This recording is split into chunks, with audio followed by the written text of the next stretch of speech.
We keep moving from one thing to the other.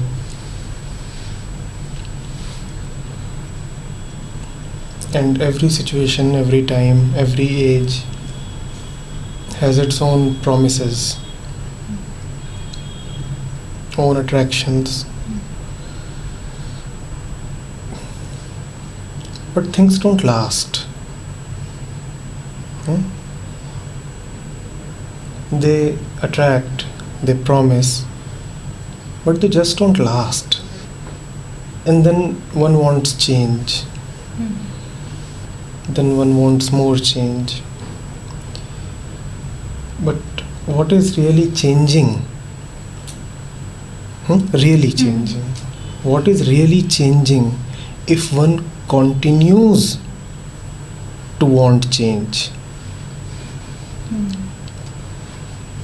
Who am I? The one who wanted change at the age of 5. Who am I? The one who wanted change at the age of 15, and then at 35, and then at 75. So have I changed? Right. I am the same dissatisfied, seeking mind that I ever was.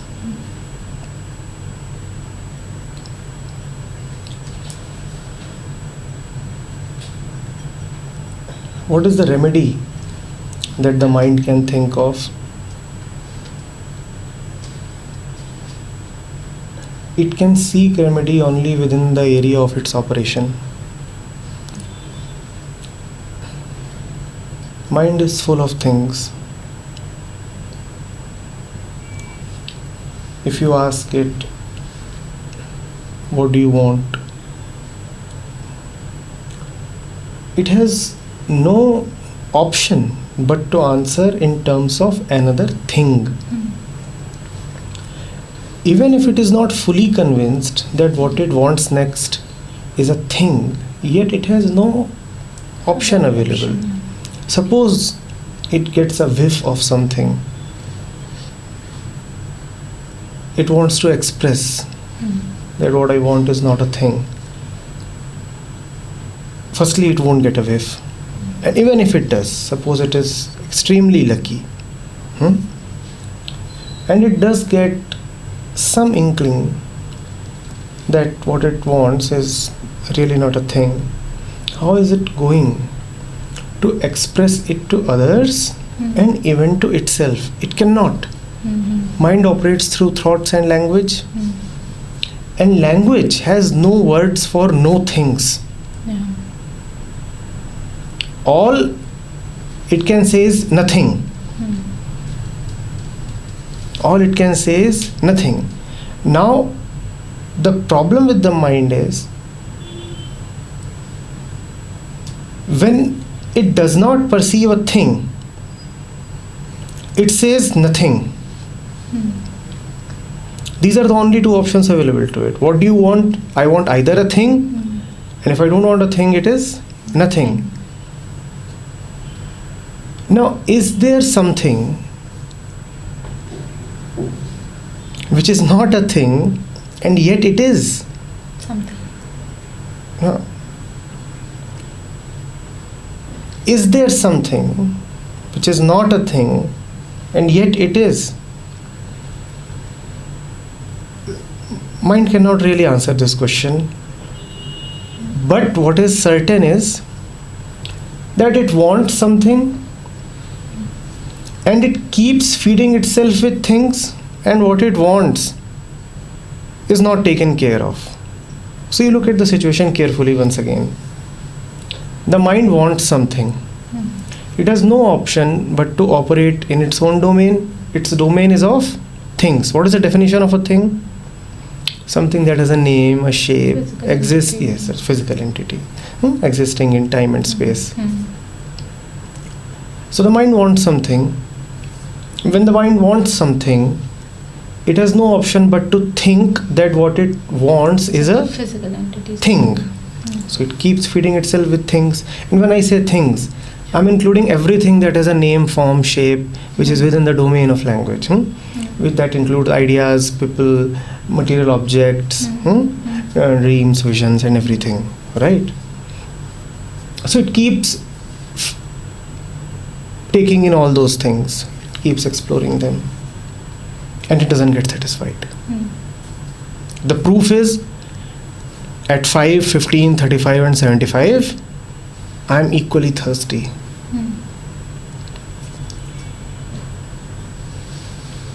So, if I really see, it becomes obvious that the mind wants something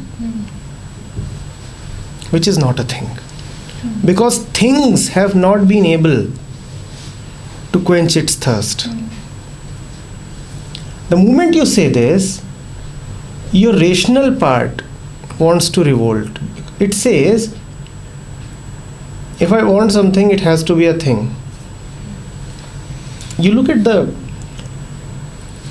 impossibility of what we are just saying in terms of logic and rationality. Within the domain of things, any kind of newness or innovation or permutation combination is acceptable to the mind. But if you say that what I want is beyond space-time, then for the mind it becomes just a superstition. The mind says, I can't sense it, so it doesn't exist. And what can I sense? Only things. Now I want to come to it through the mind, because ultimately the mind has to be convinced. So I want to take a logical route.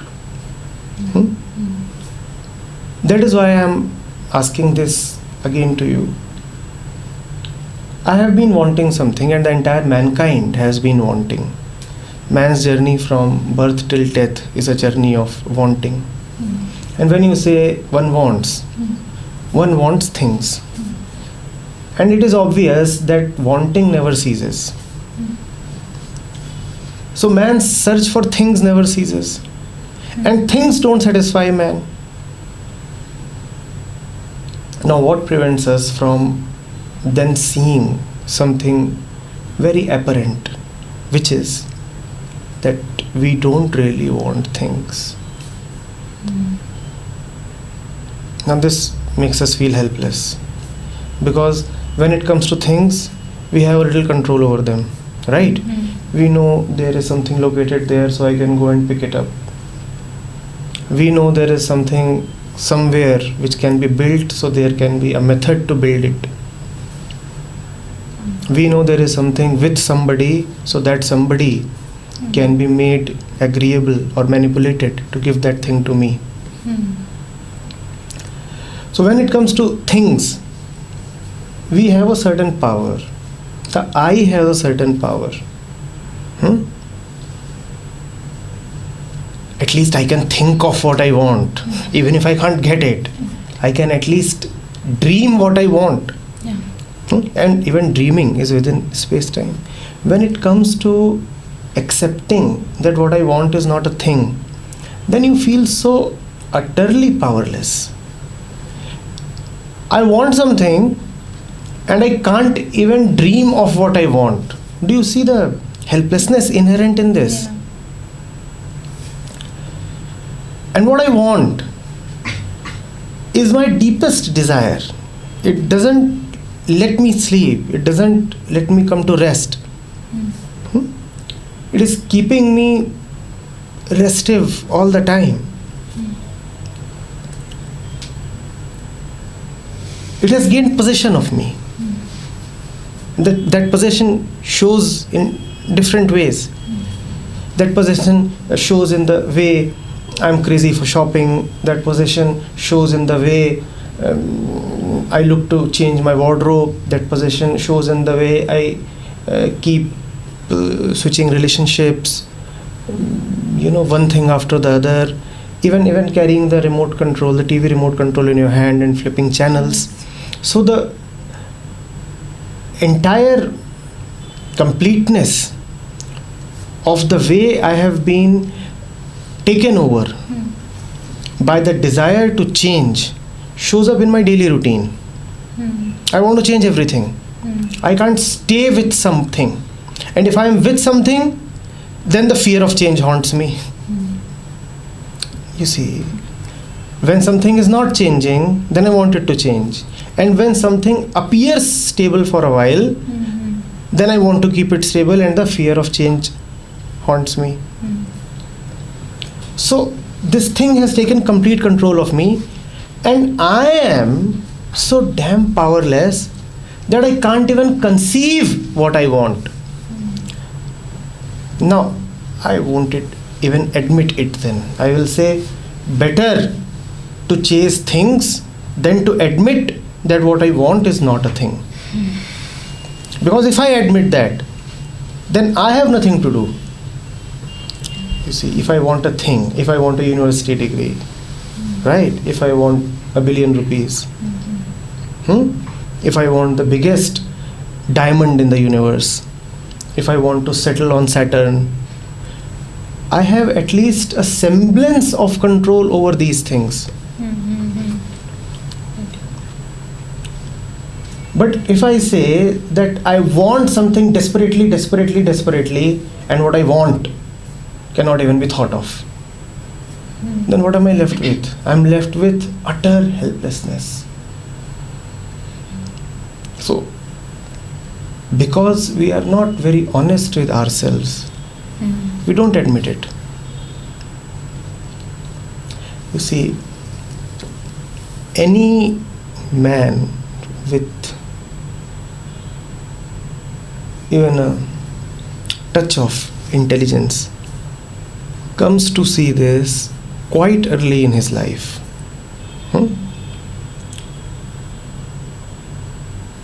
Sometimes even in his or her teens. And if you're not that sharp, then you realize this latest by the time you have a couple of kids and you have had 10 years of professional life. It does dawn upon you that these things are not what I really want. I've seen people get it by the time they turn 16. And if they don't get it by the time they turn 16, they get it by the time they turn 36.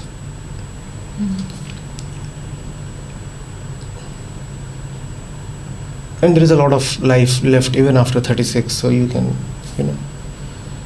one does come to this, that these things are not what we really want. But they continue living that way. They continue living that way. You see, you go to a shop. The goods there are not what you want.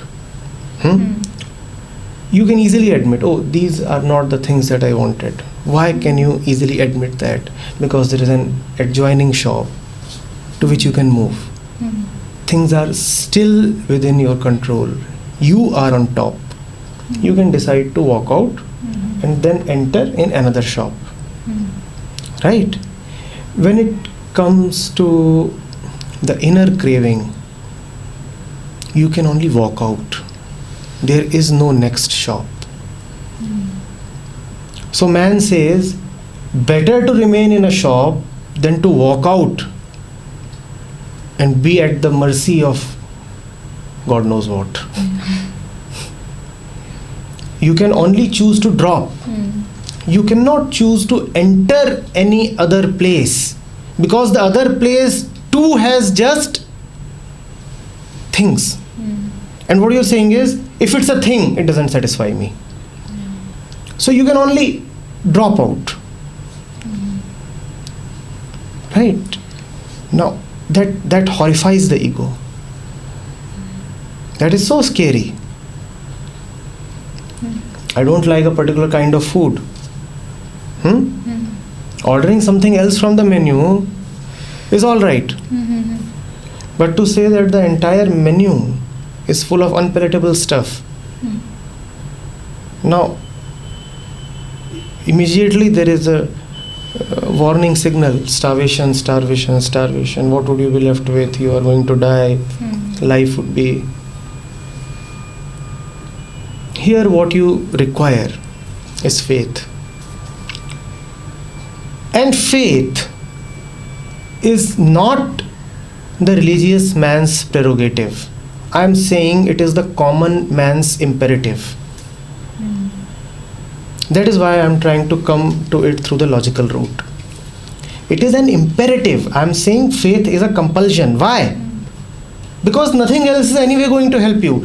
If you want to test that, then try everything else. You have been to 1,000 shops and you have come out hungry. Now, do you have any option left? If you do have any options left, go ahead, try them out. So faith is not an option, it's an imperative. It's an imperative. Let nobody think that I have an option to be faithful or faithless. You don't have an option to be faithful. I mean, it's just like saying I have an option to be intelligent or stupid. If you choose the second option, it's a stupid option. So faithlessness is a stupid option. There is no option really. You have to have faith. And in fact, if the rationalist carries his reason to its limits, he will encounter faith. It is so obvious. Things don't satisfy you. So either you say that this life is not worth living, you commit suicide, which is one option. But then remember again, committing suicide still implies that you have a belief in things. Why? Because death itself is a thing. We said what is a thing? What is the definition of a thing? A thing is something that you can give a name to, form to, which is within the domain of thought, which language can capture. Even death as we know it, not death the substance, but death the image. Even death as we know it is a thing. So when in a fit of disillusionment one commits suicide, one is just moving from one shop to the other. The shop of life didn't satisfy me, so now I am opting for the shop of death. Even that shows that you are still interested in shops and things. When you are really disillusioned, if you are really sharp, if you have really paid intelligent attention, you will see the pointlessness even in dying. You know, those who commit suicide, they are still hoping for something. They said life couldn't give something to me, maybe death can give it to me. Do you see that suicide is an expression of hope? And when you are still hoping something, that hope has to be material. It has to be based on something the mind can conceive. So it has to be a thing. Again. Now, if you are really honest with yourself, then you will totally opt out of all these shops. What does it mean to opt out of the shops? It means that I can go to a shop. I can get a pizza there, I can get bread there, I can get noodles there. But there is nothing on the menu that reads freedom. A shop can give me things, and things have some value in the maintenance of this thing, which I call as myself, my body. So to that extent, shops have their importance. But no shop is going to supply me with the essential. No shop. Nobody is licensed to sell that. You know. Yeah, there are some illegal shops selling counterfeit goods. They don't work. Pirated versions of man-made things can work. Even for piracy, you first need to have something that is man-made. Pirated versions of that no thing, they don't work. They don't work, but they sell.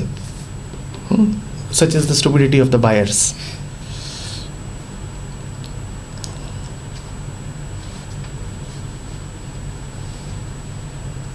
There is no answer to what you are asking.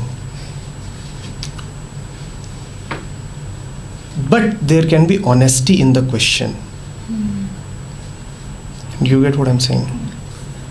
I don't have an answer to what I'm saying, to what you are saying rather. But if your question is honest, then you will buy yourself. Not keep on purchasing something which just consumes your labor, your time, without delivering you any value. You will opt out. You will drop out of these things. So, just keep the question honest. Next time, when the mind aims for change, the next time an object, a thing, a person, a thought, an ideology attracts you, ask yourself, am I not entering into another disappointment? Am I not just entering into another rigged game which is already lost? Am I not becoming a part of a script which has nothing but sorrow written in the end? And if I know that this new chapter that I am opening in my life has nothing but sorrow written all over, including at the end, why should I open that chapter? Why? And that does not mean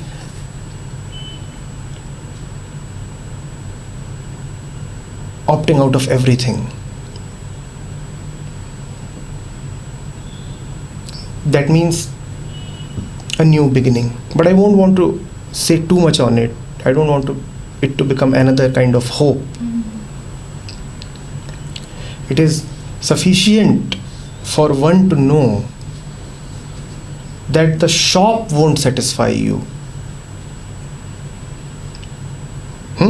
This shop, that shop, the newest shop, the most attractive and promising shop, they won't satisfy you. What would satisfy you? Well, one is not entitled to ask that question. One is drinking poison. Someone comes and tells her, what you have in your hand is a cup of poison.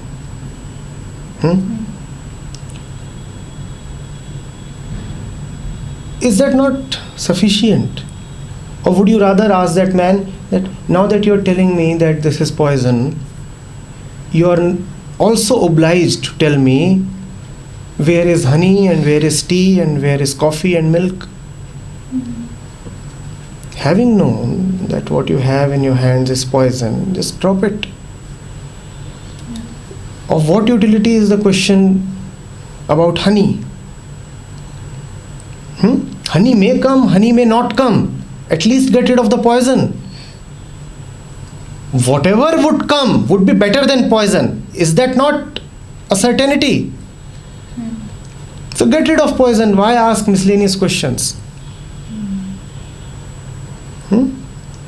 When you were talking about always wanting to have a change, what comes to my mind is that there's a certain universality in how life in general is planned out. You're born, you go to school, you go to college, hold a job, marriage, family, kids, retirement, that. I sometimes think that, since the fact that we have a certain future, like in a broad sense, we know after this you have to move on to that. I already know what is going to happen to me, to my life. and I find myself powerless over the fact that there's not much that I can do. Like, I've been given certain sort of agency. So for example, okay, so now I have a little bit of choice in maybe the career that I want to do. So if my parents are not, if I say I don't want to be a doctor engineer, so my parents are like, ठीक है, do do something else which is more, which is still equally lucrative or something like that. But if I want to say I want to, for example, not hold a job, I want to travel in life, I don't want to have a family, that becomes too much of a difference. Like, society tells you can be a little different, but not too different. So sometimes I think, is it because the society has done this to us? Give you there's a certainty to life. Is that certainty which is causing the boredom? Like, there is nothing new that I can do. Like, I don't have too much agency over my own actions and thoughts. I have to work according to what has been already planned out. If not, then I become a very... No, what you are saying is definitely factual, and it can be continued in a very predictable way, because you have already set the pattern. In some way, what you have stated is a fact. There is really no question involved in this. But look at this. You are talking to me, and so am I talking to you.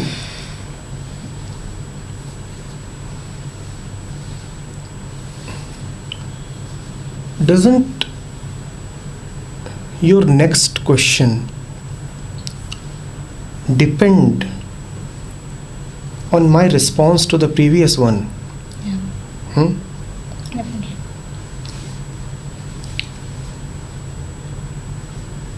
Now we talk of society, and we talk of family members, corporations, peers, and the several agencies that are able to exert certain pressure on us.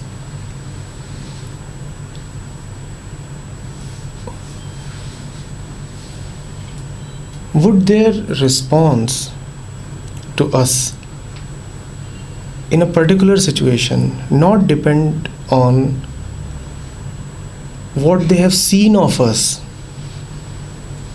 in the previous situation and in many other situations? Yes, as you are born, a script has already been prepared for you, laid out in advance.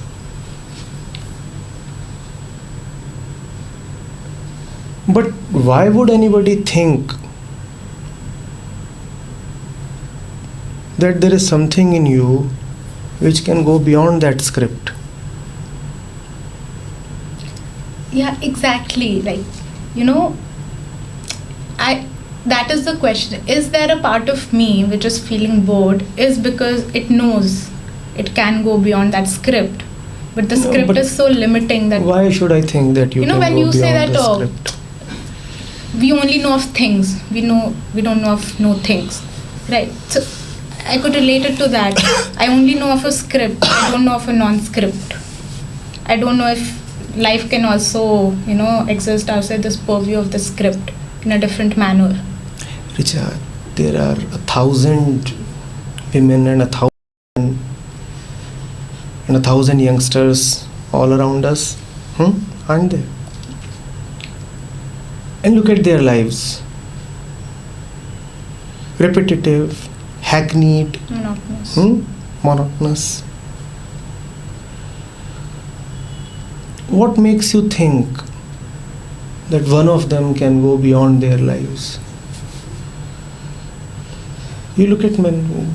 Is there anything about them which gives you any inspiration? Lumps of flesh walking around, settled in their patterns. Why hold an expectation that somebody would all by himself come to realize the divinity within you. Remember, you're asking me this question because there was something in my previous answer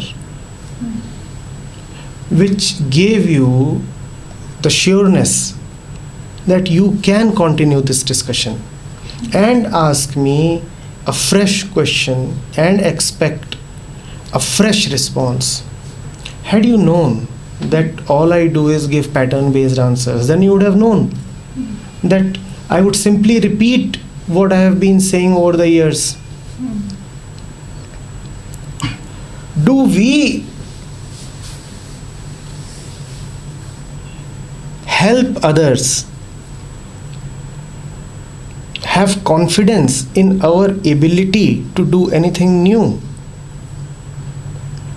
Remember, the script promises safety, at least physical safety. Now, if there is a well-wisher, let's say parents, why should they not think that this girl is anyway not capable of transcending what you call as monotonous? So let us at least ensure for her a life in which she will remain physically safe. Why should a parent come out all by himself or herself and let the kid fly? They are seeing kids all around and they are seeing that hardly anybody really wants to fly. That's why I said, you look at the thousands of faces you see around you. Where do you see the urge for flying? Where do you see the urge for the beyond? Where do you see that? And why should society or parents or teachers or peers, or why should they think that you or somebody else is a special case? You have lived so far by the script. You have come this far going by the script. Why should they suddenly start thinking that the script will not help you anymore? Your education has come to you going by the script. And you look well educated. You have maintained a healthy body, you have grown to this particular age, all by the script. So the script has been useful. It's promising. The script has been useful. Today you can talk in a particular way. Today you can hold your own in a discussion. The script seems to have delivered results.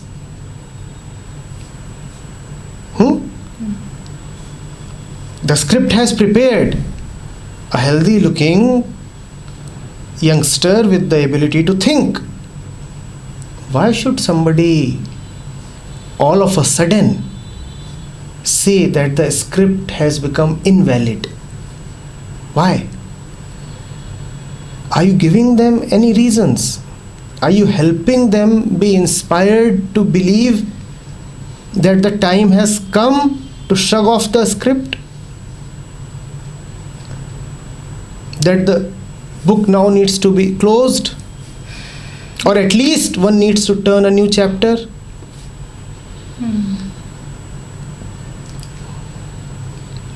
So when you're saying that, can I think that, if I as a person think that, the script is not for me, or the script is limiting in some manner, do you think I should take the risk to, go beyond that script? Do you think it's a worthwhile thing? When I heard about you, and I heard how you went to IIT, IIM and all sort of thing, now you're doing, I'm sure, it's not a very conventional thing to do. So, I don't know, I can only think that it must have taken some sort of courage or a calling. You might have found a calling, right? So how do you find that? First of all, instead of trying to speculate about that, that one has to come back to herself and ask what is going on here. You see, every time, every place has its own peculiarities. One passes through phases and stages in life.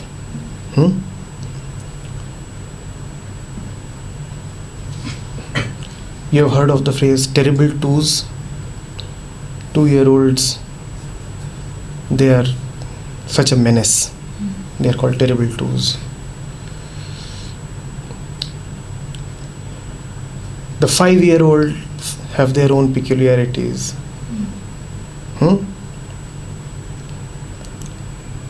Then when girls reach the age of approximately 7-8, that's when they start liking Barbie dolls.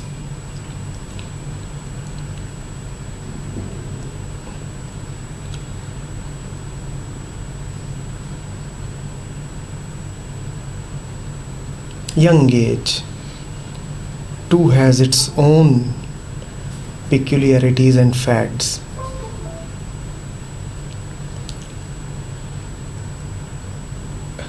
One wants to sound like a rebel, and this is as per the script. This is written in the script. The script says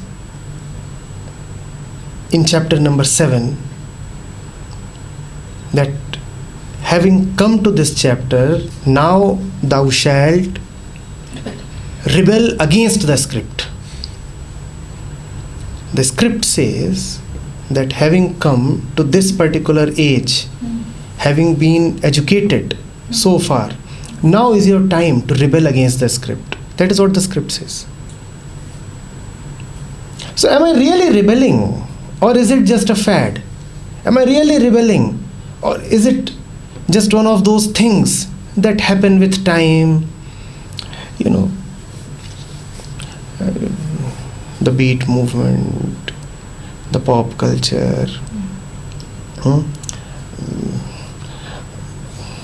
all the other youngsters around you, the media, the corporations, all your favorite sports stars, are they all not continuously displaying to you the image of the rebellious youngster?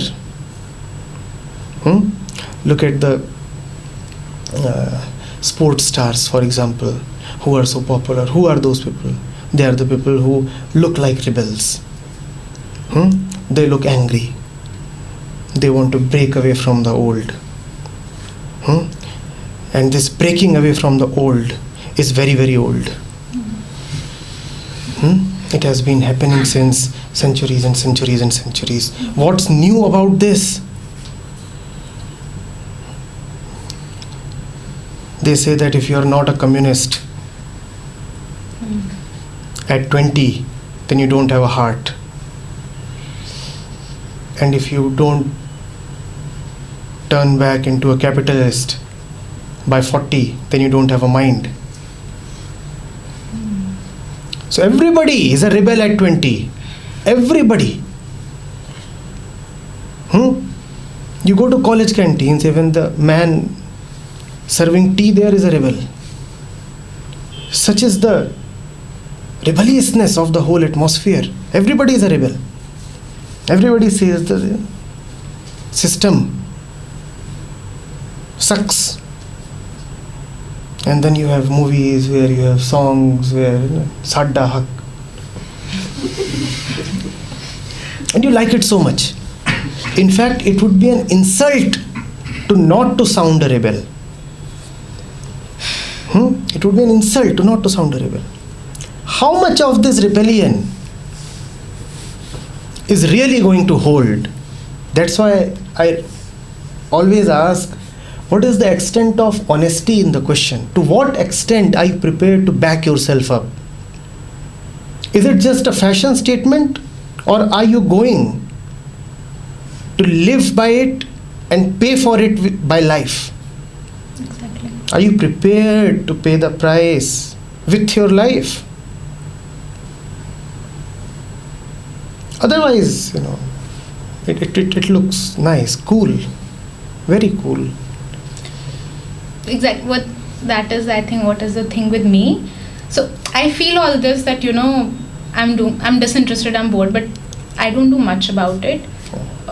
In the sense that some people would tell me how successful this person is, that person is, how their life is so happy, and I don't even feel jealous or I say motivated by that. Like, it has reached that state that I'm just content, but I feel content with whatever I have. I'm happy, not happy, but I'm okay.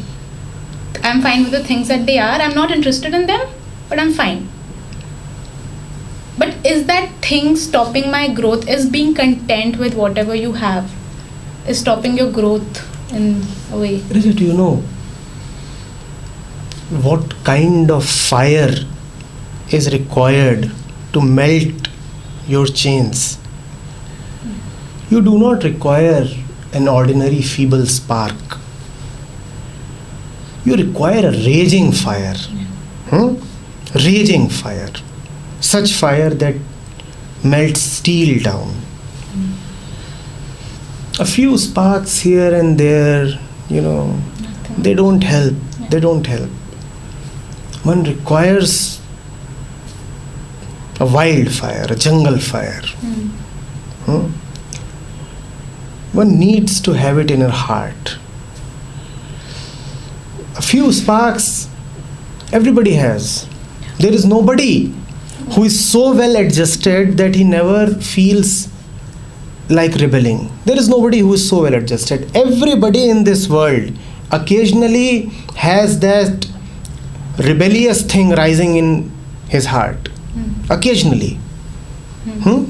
Sometimes twice a day.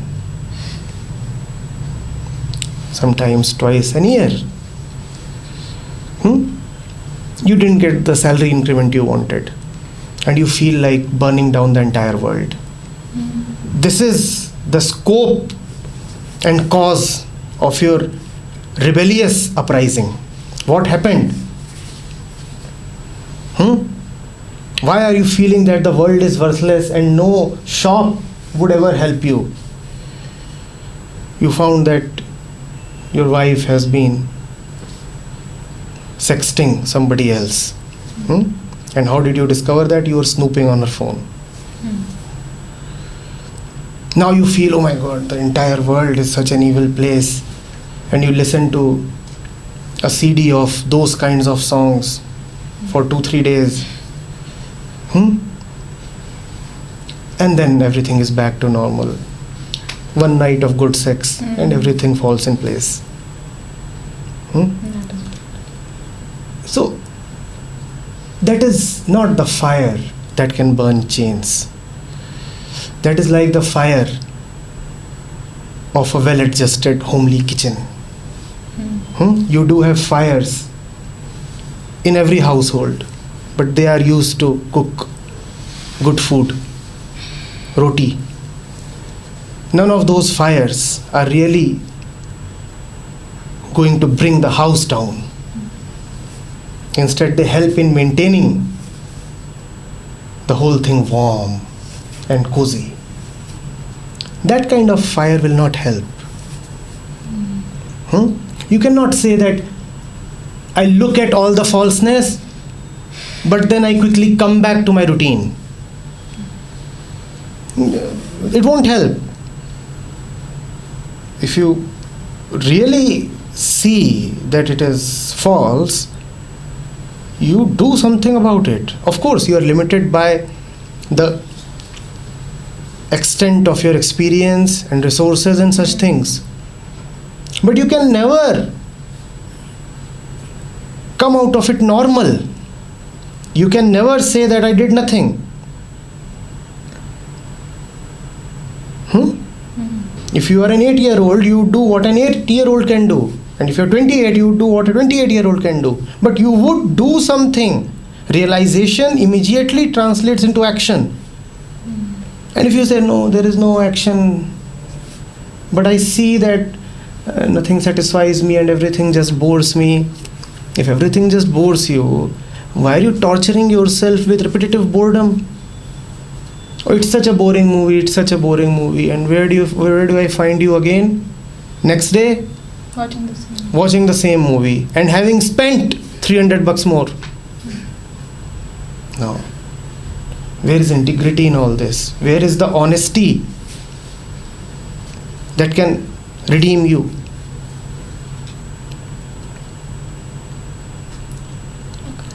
So you're saying that obviously there's a lack of, as you said, fire. Where do I get that fire from? No, Like, you don't have to get that fire. The fire is raging. It's there. You have to look at it. You have to come close to it. You have to realize what the reality of things is. The fire need not come from anywhere outside. Obviously, it come from within. It doesn't even come from within. It is already there. It is just the fire of realization. It is the fire of truth that burns down all falsenesses. It is there. It is your essential self. You will not import it. But one has to support it. One has to stand in favor of it. One has to stand by its side. There may be enough light in this room and there may be a mirror on that wall. But one has to turn her face to the mirror. And one needs to have the intention to sharply, attentively look at her face. Light is not needed. Eyesight is also not needed. The very intent is needed. Is the intent there? Now, why is that intent often missing? That intent is missing if I am too used to comforts. Exactly. If I look at my face and that tells me that I must go outside and wash it, and I know outside it is hot and humid and here it is nicely air conditioned, I may say, I would rather not look at my face. I would rather not look at my face. So comforts, security, basic things. Ask yourself, what is it that I have become used to? What is it that I think that I can't do without?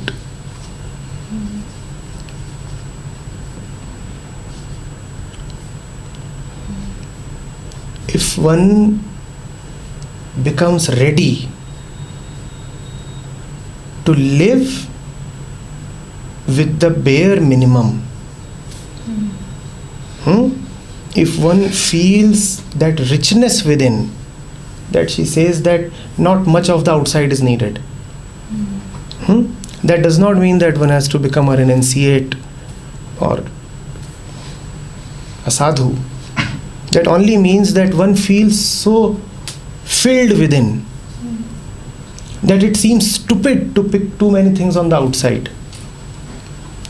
Then it becomes very difficult to control that person, because you can control somebody only by controlling that which he craves for or which he fears. If there is not much that you want, then there are not many who can control you. Then you will not talk of all these agencies, family, society, corporations, education. How do they really control you? They control you using your own greed, using your own fear. The strings attached. They say, you see, you have become accustomed to all these comforts. And if you want to continue having these, then you better abide by our rules. That is why when you start giving up comforts, they don't really like it. It is not out of love that they say that you must have more, you must consume more and wear more and earn more. The more you take from them, the more is their hold over you. Why take so much? Why take so much? So that inner fire, that inner honesty is obfuscated. Have you seen how great fires can be covered by their own smoke? That is the whole thing. The bigger the fire, the greater the smoke. And then you cannot see any light. There is a lot of fire and yet you are in the dark. Because the smoke is like a canopy over the fire. Remove the smoke. Remove the smoke. The smoke is of your own comfort. In little things. Try going beyond The comfort. They're standing in the way of the fire. So the fire will ask you to do a few things, but your own patterns and conditionings will come in the way. Challenge them. Challenge them in every way, large or small. In very everyday kind of matters. Challenge this smoke. Why should I do it this way? Why? Why should I wear what everybody wears? Why should I not wear what everybody wears? Why must I reach home by such and such time? And today is as good a day as any other. Why should I reach home by the stipulated time? Why not start today itself? I'll have to live on the streets. Sleep on the streets. Dear comfort, dear comfort.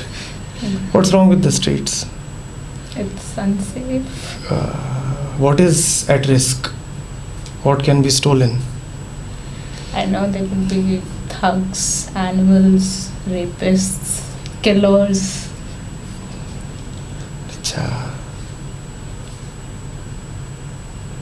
See, exactly these fears, they might not be there, but they are so conditioned in me. I wasn't aware of them unless and until my parents, instilled it in me. Don't be out till late.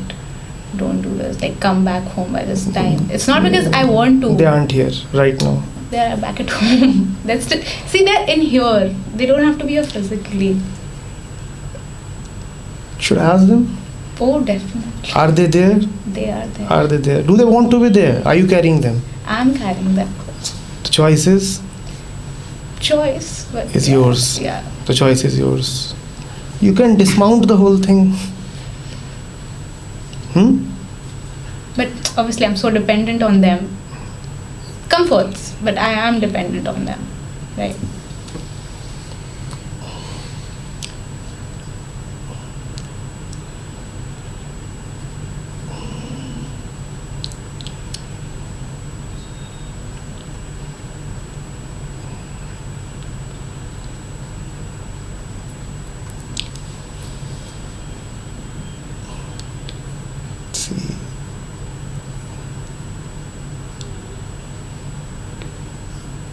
It is not the nature of the universe to be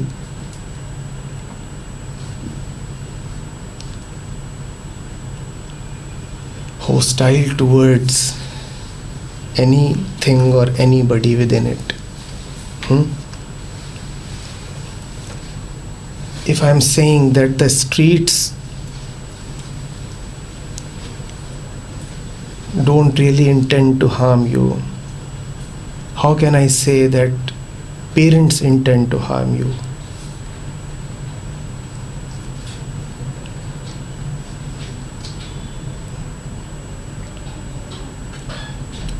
Everybody really wishes everybody well, fundamentally.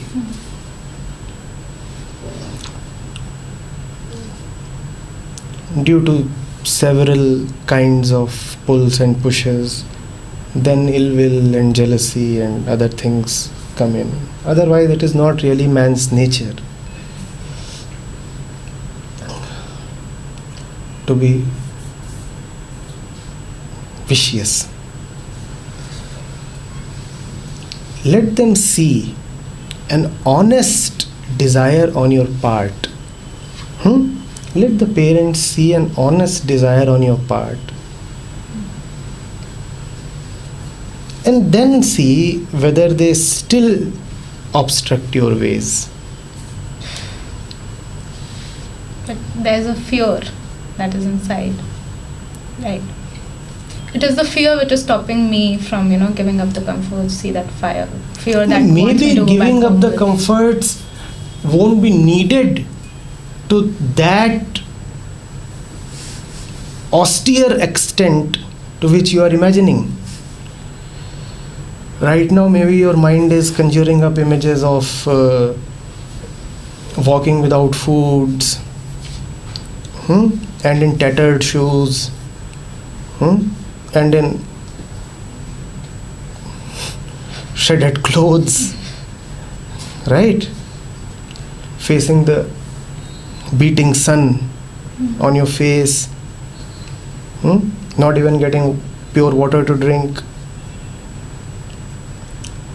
Maybe all those images are coming to your mind. Maybe these are just imaginations. Maybe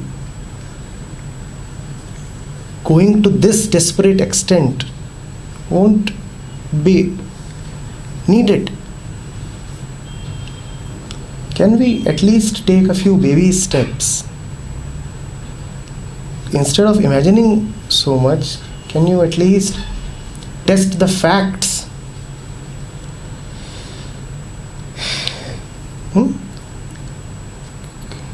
Take a few steps and see how the world responds. And that includes family as well. Maybe they won't be so very foreboding. Maybe they might actually support a little bit of what you are trying to do. See, if you take drastic steps, then nobody feels like supporting. Exactly. Because drastic steps by definition are meant to be prohibited, and usually the one taking drastic steps is the one who just wants to make a show of the whole thing.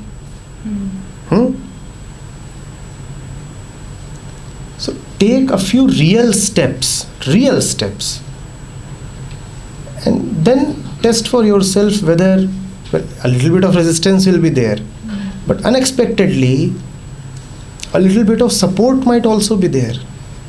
Why not? Yeah, you're right. In fact, me being here today at this time is a baby step only. Earlier I couldn't, so but I should draw a limit here before pushing. And for the benefit of all those who would watch the video later on, let me say that it is not midnight right now. Yeah, it's not. This recording is happening at 8 p.m. This is a baby step. It's a baby step.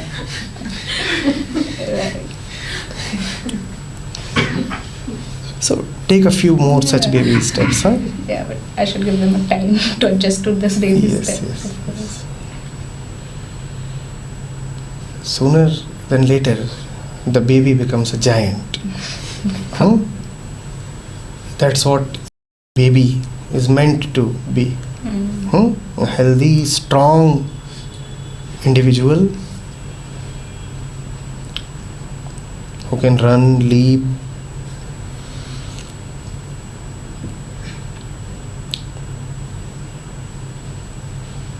You make sense, and I think what you said was quite insightful, and like dawning everything. So that helped, and I'm really glad I brought it up today. I was in two minds whether I should or I shouldn't, and I'm glad I did. So thank you for that, and Welcome. little more baby steps to come, hopefully.